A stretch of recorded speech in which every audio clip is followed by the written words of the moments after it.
Good morning and welcome to American Scousers pre-match show.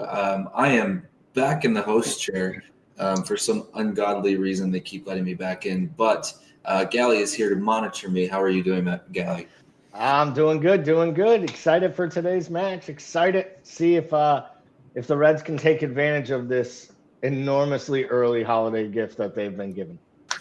Yeah, it's hard not to get too excited about what potentially could come by in about 2.5 hours. Sir Z joins us as well this morning. Good morning, Sir Z. Good morning, Matish. Happy birthday. Thank Hopefully you. you have a great birthday weekend. A win against Southampton would definitely be the cherry on top. Forest didn't really do their job against Arsenal, but it wasn't something that we had expected through and through. So as long as the boys get it done this morning, or I guess this afternoon for them, then that'll be the perfect end to the birthday. So I guess we'll get into the lineups in just a moment. BJ's joining us this morning as well. Thank you, BJ. Appreciate that. From a mental standpoint, Gally, seeing the result yesterday, the City's result especially, I know that we always talk about not looking ahead to fixtures.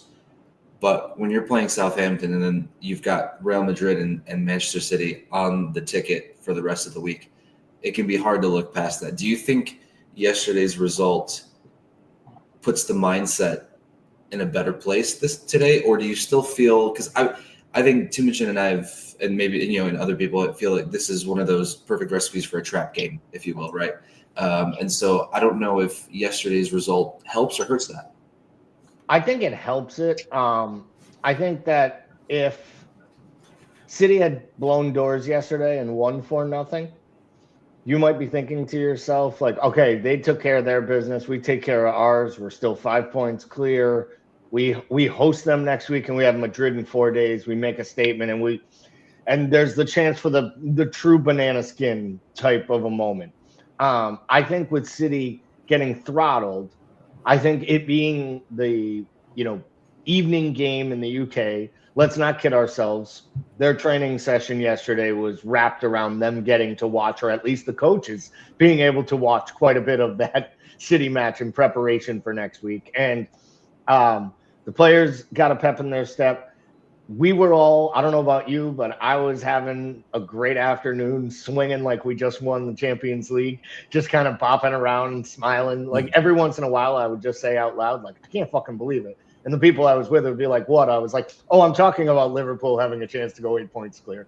Like, it was, and so I think because of that, I think it actually puts pressure on Liverpool to make sure that they put in a performance today that is indicative of having an 8-point lead over maybe the most competitive Premier League field I've ever seen. Serzi, how do you feel about the mindset, the mentality behind the players, behind what today could possibly mean for the team for the year?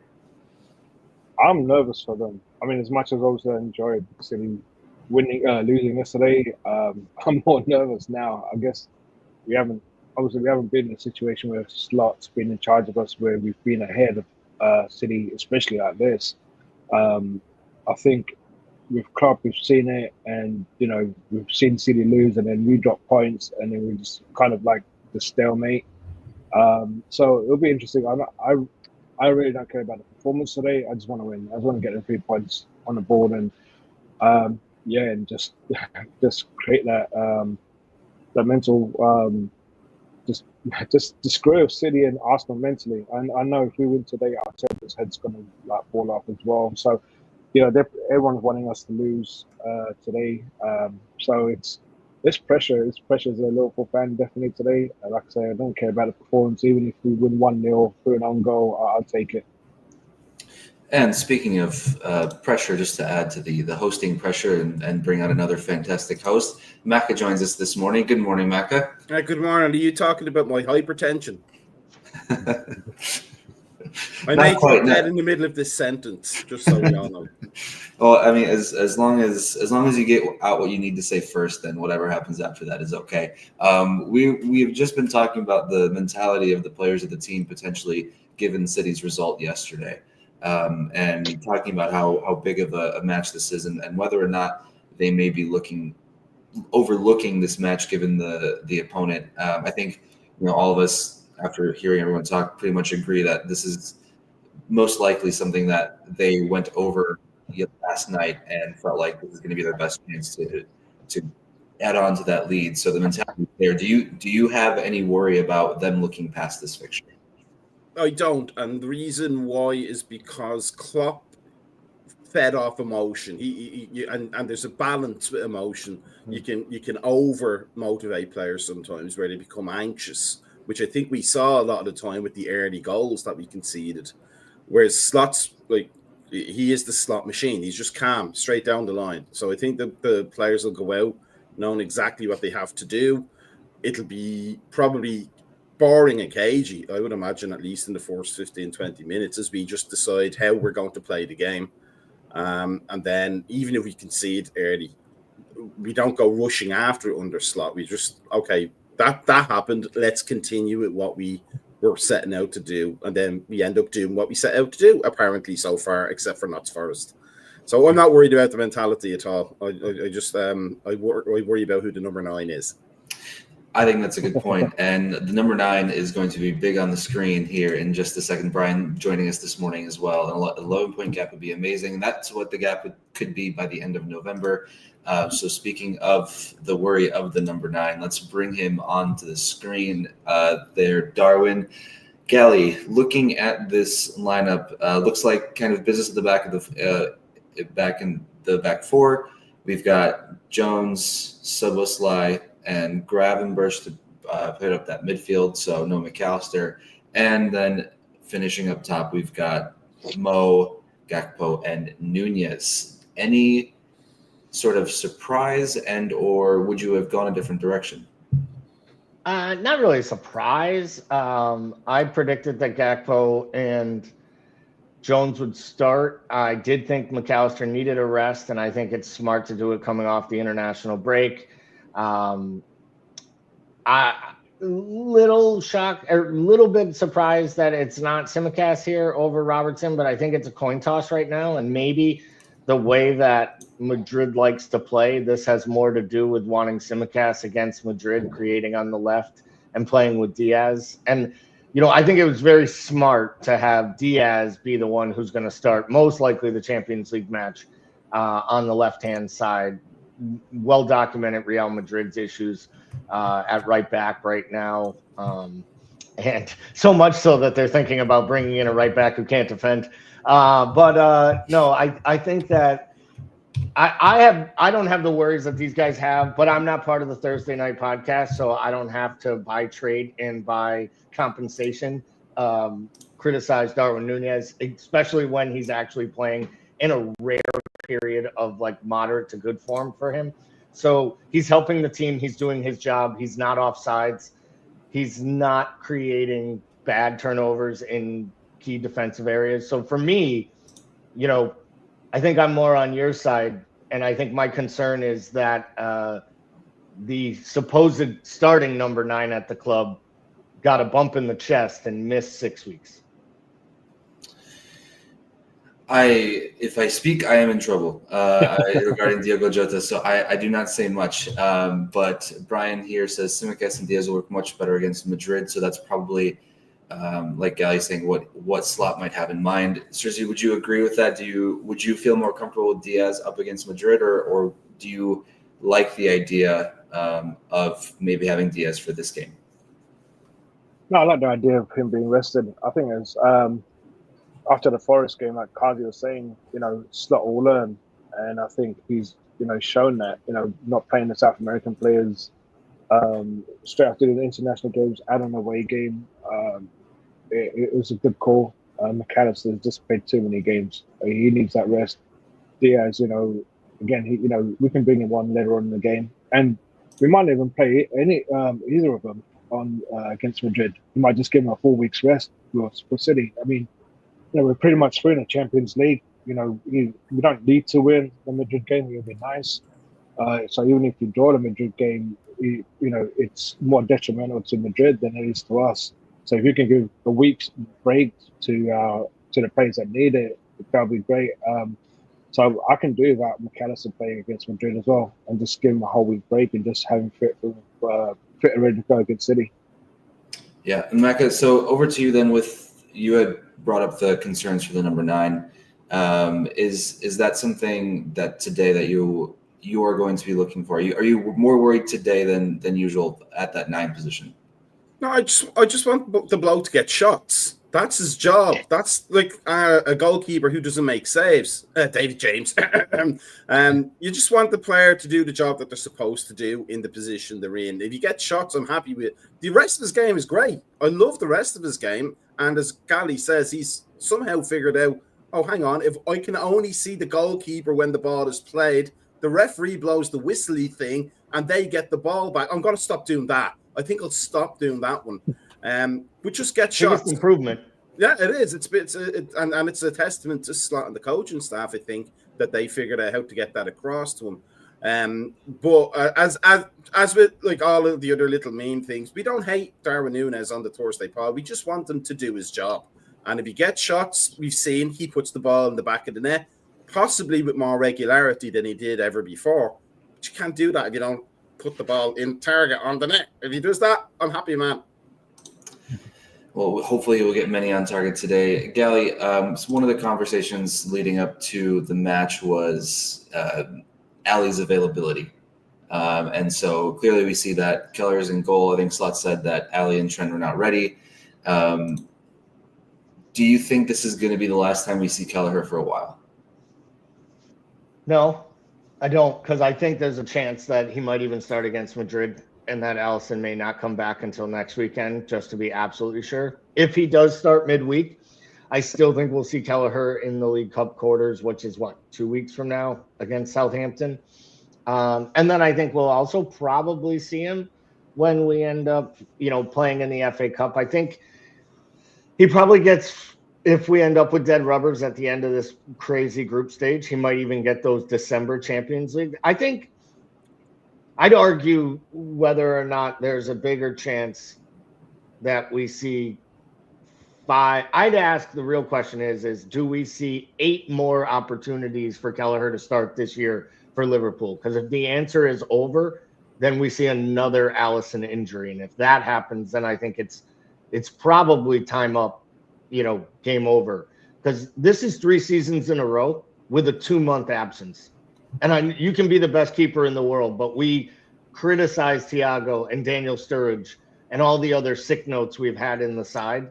And quietly, because of his brilliance when he plays, Alisson is kind of flying under the radar when it comes to being that level of sick note. And it makes me sick to say that at 8:30 in the morning. Well, it has to be said, right? And I think that's part of the reason why the club was in the market for a new keeper, and we've seen the deals being done. Serzi, speaking of another player who's often injured, apparently, unfortunately, Chiesa. We've seen that he's back in training. So for me, it was pretty jarring to see Elliott's name back on the team sheet after what he went through, and still not see Chiesa's name on the team sheet. Obviously excited to see Elliott potentially back. Where do you think that leaves Chiesa? Do you think we will see Chiesa before the end of the year? I think we will. I think you might see him at the Southampton game, the League Cup game. I just think we're just like paying tenterhooks with him. It's not like we're desperate to play him. And it's for what we invested in him, which isn't much. I think we can afford to just take our time with him and just get him back proper for January. So, but I do think he'll show up in the League Cup game, even if it's on the subs bench for the League Cup game against Southampton. And it's great to see Elliott back. And Elliott's shown after coming back from a horrific injury a couple of seasons ago, he's come back and he's been resilient. Up until obviously this season when he had that injury, but I'm not worried about Chiesa. It's not someone that we've seen enough of to miss him. We're just not rushing Chiesa. Dave is joining us this morning. Good morning, Dave. I want to see Kelleher next week against City in his current form than Ali. I guess that's a conversation that we could have on the Thursday night, and once we get closer to that, is quite the interesting argument there. So, Maka, today I haven't really checked yet, but I've read that maybe the weather looks like it's going to be abysmal on the South Coast. Maybe it's going to be similar to that game against Bournemouth. I think it was the League Cup or something like that, where it was just torrential downpour. So I don't know if we're going to be expecting a lot of pretty football, so to speak. So looking at, I was going to pop this up. Looking at both teams here on either side, is there a specific, I guess, battle, a specific matchup that you're going to be looking forward to more than others? I think the midfield. I think that's where we win and lose the games now, because you don't lose games, to be fair, but we don't have the hard-working midfield only anymore. We have hard work, and we have creativity, and we have patience and construction, as they used to say in the old days, that we can build things in midfield. If I'm looking correctly, Adam Lallana is in midfield for Southampton.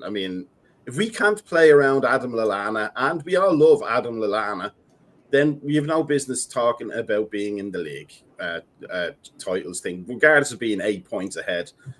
So that's the area. If we dominate, and I don't mean like be a bit better than, absolutely dominate central midfield, we shouldn't have any issues at all. The rest of it, I don't see any threats at all from them that I'm aware of. But then again, I don't get to watch as much of Southampton as I would like to, so I don't know how much of a threat they are. Yeah, I think the only name that really stands out on that side as a possible threat would be Tyler Dibling. He's just had a good start to the campaign this year. But Gally, I guess in regards to that midfield, I don't think we've seen Gravenberch, Soboslai, and Jones together like this, right? So it's going to offer something a little different than having McAllister there. What do you expect to see from the midfield today?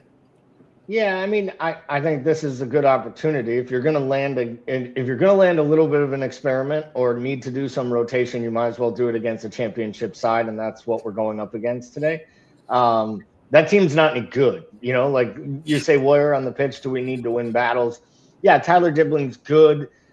I think Robertson and Gakpo will be able to kind of keep him in check as long as they make sure and pay attention to his pace, and then you have Virgil there to clean up any mistakes. On the other side, you're looking at a front two with Adam Armstrong. He's a good player, but he's a guy who can lead the championship in goals scored and get a team into the Premier League, and then remind everyone that he's not a Premier League striker. It's not unfair. This is what Southampton did. They came up playing a free-flowing football style. They're trying to play it. They lead the league in everything, including names in the back, because every one of the defenders has like 7 hyphens and 4 last names, but they still can't defend a lick. And Jack Stevens is their freaking captain, people. Like, this is what I'm talking about. Like, if you can't get at that team and Alex McCarthy in net, come on. Like, this should be a game that they can put to bed. I know the weather's not great, but to me, this is what Maka's talking about. Get on the ball, hold it in midfield, control it. Allow Mo, Gakpo, Nunez to create something, score an early goal, and you could put 2 or 3 in, and you could do the rotation you want. Get Harvey minutes, play Tyler Morton a little bit in the Premier League. You can do some things with this bench. Maybe even let Kwanzaa come out of the witness protection program and bring Kwanzaa in for a few minutes, and rotate from Madrid. And then we won't have to get into an argument tomorrow or Wednesday morning about whether or not we're disrespecting the world by not starting our best players on Wednesday afternoon. It's one of those age-old arguments, right? Where you can either keep the form that you're in by playing the same players, or you can overwork your players. I think there's always got to be a healthy balance between how much you want to see out of everyone. And so I think today will be a good test. I think overall, Cersei, just mentally to see, I think we mentioned a little bit earlier, just exactly what Slot mentality is like in this sort of position. You're 5 points clear. You have a chance to go 8 points clear before the end of November, before you play the team that for the last 6-7 years has been on top. And so I think this is going to be just a huge testament to how he or how they approach this game and how they attack this game. Yeah, absolutely. And we're also in a great position, which Arsenal aren't. Like, we have the experience. We've got Van Dijk, Robertson, Salah on that pitch, who've been there before. And they've won the league. And so we don't have butlers on that team anymore. We've got proven winners in that team. So even if Slot couldn't do it by himself, we have so much experience on that team. And Salah just, you see all the behind the scenes stuff with Salah and Van Dijk, and it's just like you couldn't think of better leaders on that pitch. Like, especially City losing yesterday, that you expect them to and Robertson to step up and just like, all right, let's just win this game, 8 points clear. It's other than after this, like, self-capitulating, we imagine we can kind of start to get excited about about actually winning this thing. Yeah, and I know that in the last 2 weeks we haven't had real footy, so to speak, like in Serzi's head in his header there. But Mac, looking at our back four right now, and given what happened the last week and a half, our entire back four are all captains of their own country. So I think touching upon what Serzi just said, and you look at then Mo, who's also captain of his country. Szoboszlai is also the captain of his country. And there is just an insane amount of, I guess, not only leadership, but just sort of level-headedness. And if you are going to want any of that, having that throughout your back four is probably where you want most of it, right? Yeah, and I constantly make comparisons with Slot and Rafa Benitez in terms of the calmness and the methodical nature of how they approach things. And one of the things Rafa always wanted when they brought players in is that they were or had been captains somewhere. So they had that natural leadership. I don't know. Obviously, Slot hasn't plotted this way, but he's certainly using it to his advantage. So I think, the great thing about this team overall is that it is a team full of leaders. It's a team full of talent, and it also has a manager who, as we've seen in other clubs not happen, Slot knows when to take his hands off and go, okay, I don't need to change this part. I'll just let this part. Like, Klopp was a fry cook, and I don't mean that in a disparaging way. You got your bacon, you got your home fries, you got your eggs, and you got your sausage and your coffee every week, and it was high level, but you knew what you were getting. Slot's a baker. He likes to measure precisely what the ingredients are. If the dough has to prove for 2 hours, it's proven for 2 hours. He keeps his hands off, and I think that's probably the best thing about the leadership, is that the man at the top knows how to lead, which sometimes means not leading. And that's usually a testament to the best leaders. They know exactly how the people that they are leading, how they respond to you, what they need to hear, how they need to hear it. And that's all part of whether it's on the pitch or whether it's off the pitch, day to day in other lives, not just footballing lives. That's one thing that leaders are so good at, is recognizing what the people under you need, how they need it, and what you can do to get the best out of them. So to get the best out of you, Gally, let's, I guess, talk a little bit about score predictions, kind of seeing what you expect to see out of this game. Gonna maybe wrap things up a little early and all get set up to go and watch this match. I don't know. I was gonna say 3-0. You're getting me a little nervous with this crazy weather. So maybe one slips in. Maybe there's a mistake or something, a lapse. So maybe I'm gonna say we concede. We win 3-1. I'll go with the Timuchin special instead of the Slot special +1. I'm gonna go 3-1. I think Mo scores. Mo probably gets 2. And let's say Darwin Nunez scores, just so the Thursday night guys have to think of something new. I was going to say, I mean, you can say he shoots, but it depends on where that ball ends up. That's going to be really important for Thursday night. Brian Shelton, all that work talk, you've been talking too much. No, he's been talking to me too much. Sir Z, over to your prediction. I think it's a nervy 1-0, and we get it with a penalty. Oh, great. Exactly what we don't need to end the weekend. Do you feel like that penalty comes late as well? Yeah. Yeah, one of those like it 80 just feels second like minutes. so. That's just my pessimism speaking. I just like it. Just feels too good to be true, and it's just like okay. Well, if only Kazi was here, Yeah. Kazi would just tell everyone to just enjoy it. Don't worry about it. Just be on the ride, be happy, get on the train. Brian 3-0 over here, and Mako, how about you? Well, I'm going to change my prediction from Thursday night, which was 2-0 with a Darwin Núñez hat trick. I'm going to go for 3-0. But here's what I'm going to predict. Hope happens. I think if the conditions are random because of the weather, 3-0, and Gomez finally gets his goal. Oh. But it's one of those ones that you would look at for years and go, how did that go in? Well, I will then go. I think I'm going to go with the 2-0. I think it'll be a cagey affair for the first 20 minutes. I think if they can find a goal within the first 10-15 minutes, I think they might be able to open it up a bit. But again, we've seen that Slot's not one to keep pushing and pushing. If they get 2 by halftime, I think we'll see it play out to be 2 or 3-0 by the end of the game. But hoping it's not one of those banana peels that we've been accustomed to over the years. So, yeah, this is going to be it for us for the pre-match show. Mecca is going to be back hosting the post-match show afterwards once the Reds take care of the Saints, hopefully. And before we head off, BJ also has a comment of rare time after match week 10 where we're facing a team with opposite record. So BJ and the stats coming through again to give us another cool stat: 119 versus 911. Hopefully 911 is not what we'll be calling after the end of the game. I'm going to be looking out for you, Sir Z, mostly. So from everyone here at American Scouser TV, thank you very much. Enjoy the rest of your day, and we hope to see you guys in the post-match.